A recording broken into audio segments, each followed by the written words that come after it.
Hai, selamat datang. Pernah tak anda fikir, apa sebenarnya yang buat seseorang tu kita pandang tinggi dan hormat? Hari ini, kita nak kupas sikit macam mana kita boleh bina satu identiti peribadi atau jati diri yang bukan saja kuat tapi juga disegani orang. Jadi saya nak mulakan dengan satu soalan untuk anda. Macam mana sebenarnya jati diri yang mantap ni dibina? Adakah ia sesuatu yang kita kena cari, macam cari harta karun, ataupun ia sesuatu yang kita cipta dan usahakan sendiri? Jom kita bongkar sama-sama. Okey, jom kita mulakan. Jati diri ni sebenarnya bukanlah sesuatu yang kita akan terjumpa macam tu je. Anggaplah ia macam sebuah bangunan yang kita kena bina sendiri, bata demi bata. Dan apakah bahan asas yang paling penting untuk binaan ni? Jawapannya ialah integriti. Kita ni kan selalu sangat dengar perkataan integriti. Tapi pernah tak kita betul-betul berhenti dan fikir apa maksudnya? Ia bukan setakat jujur tau. Ia jauh lebih mendalam. Ia adalah teras kepada siapa diri kita. Cuba kita tengok definisi ni. Ia bukan sekadar jujur atau ikhlas. Perkataan kunci kat sini ialah keutuhan. Bayangkan macam inilah, apa yang anda fikir dalam kepala, apa yang keluar dari mulut anda dan apa yang anda buat dengan tangan anda, semuanya selari. Satu garisan lurus, tak ada bengkang-bengkok. Anda adalah orang yang sama, tak kiralah ada orang tengok ke tak.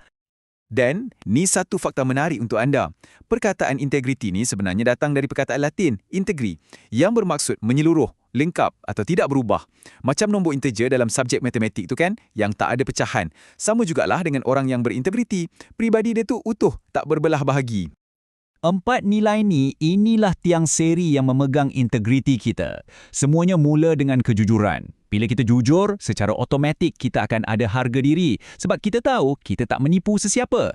Bila dah ada harga diri, kita akan jadi lebih bertanggungjawab dengan semua benda yang kita buat. Dan akhirnya, kerajinan tu akan datang sendiri. Sebab kita nak hasil kerja kita sehebat pribadi kita.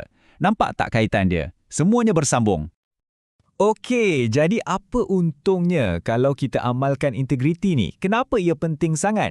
Sebenarnya, faedah dia sangat besar. Bukan untuk kita seorang je, tapi untuk semua orang di sekeliling kita.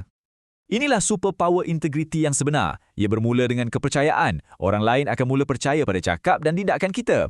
Bila orang percaya, kita pun akan lebih bersemangat nak buat kerja yang berkualiti. Apa kesannya? Nama baik kita dan keluarga terjaga. Dan tanpa kita sedar, kita dah jadi aset yang bernilai kepada negara. Itulah ganjaran paling besar. Sekarang, apa kata kita tengok dari sisi yang lain pula? Apa jadi bila integriti ni kita tolak ke tepi? Apa akibatnya bila kita tak jujur atau kita menipu? Kesan dia macam ombak tau. Mula dari diri kita, lepas tu dia merebak dan hentam semua orang di sekeliling kita.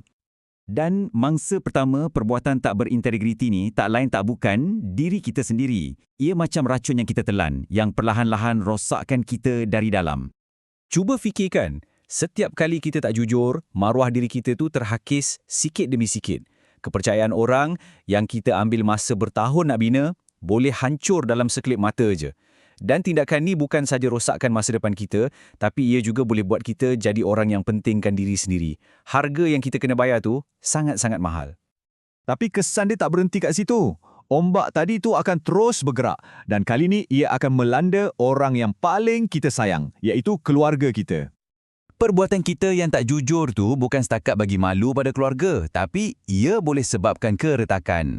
Hubungan yang dulu rapat boleh jadi renggang dan kadang-kadang kerosakan tu dah tak boleh nak dibaiki lagi. Dan akhirnya, ombak yang paling besar akan melanda masyarakat dan negara kita. Ya, jangan terkejut. Satu tindakan seorang individu boleh bagi kesan pada skala yang sebesar ni. Bila perbuatan tak jujur macam rasuah dan penipuan jadi biasa, ia akan burukkan nama negara kita di mata dunia. Masyarakat jadi tak harmoni dan yang lebih teruk, pelabur luar pun jadi takut nak datang. Kesannya, ekonomi negara terjejas dan akhirnya ia akan kena pada kita semua. Konsep integriti ni bukannya sesuatu yang besar dan jauh di awang-awangan. Sebenarnya, ia diuji setiap hari dalam pilihan-pilihan kecil yang kita buat. Terutamanya sebagai seorang pelajar. Okey, bayangkan situasi ni. Kawan baik anda minta nak tiru jawapan masa exam. Dilema kan? Nak tolong kawan ke nak jadi jujur? Tindakan berintegriti semestinya memilih untuk jujur. Kenapa? Sebab kalau kita tolong kawan menipu, kita sebenarnya bukan tolong dia. Kita sedang merosakkan masa depan dia dan juga masa depan kita sendiri. Contoh lain, anda tengah buat assignment. Tiba-tiba terjumpa satu laman web ni, sebiji macam apa yang anda nak. Boleh copy paste terus. Godaan dia memang kuat. Tapi tindakan berintegriti ialah guna bahan tu sebagai rujukan sahaja, bukan tiru bulat-bulat. Ini soal hormat pada hasil kerja orang lain dan menghasilkan karya kita sendiri yang asli.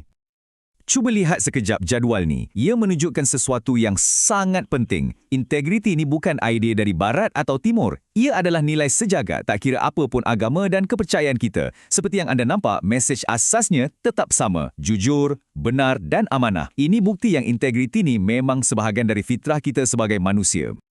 Jadi kita dah pusing balik ke idea asal kita tadi. Jati diri kita ni, ia dibentuk oleh pilihan-pilihan yang kita buat setiap hari. Setiap keputusan, walau nampak kecil macam mana sekalipun, sebenarnya adalah satu lagi bata yang kita susun untuk membina identiti kita. Kalau ada satu je perkara yang saya nak anda ingat dari perkongsian kita hari ini, biarlah ia kata-kata ni. Jati diri anda tidak ditemui, ia dibina. Setiap kali anda memilih untuk jadi jujur, walaupun dalam hal kecil, anda sebenarnya sedang meletakkan satu lagi bata yang kukuh pada bangunan pribadi anda. Jadi, sebagai penutup, saya nak tinggalkan anda dengan soalan ni. Setiap kali anda berdepan dengan satu pilihan, ingatlah yang ia bukan sekadar satu tindakan. Ia adalah satu undian untuk versi diri anda pada masa akan datang. Jadi, siapakah yang anda pilih untuk jadi? Pilihan tu ada di tangan anda.